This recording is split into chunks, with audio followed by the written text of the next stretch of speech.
Hello, আমি অঙ্কিতা।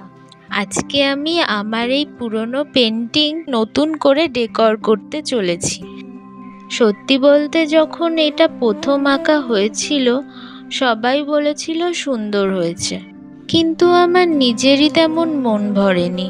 তোমরা যারা আঁকতে ভালোবাসো বা এই প্রফেশনে আছো তারা নিশ্চয়ই এটা রিলেট করতে পারবে।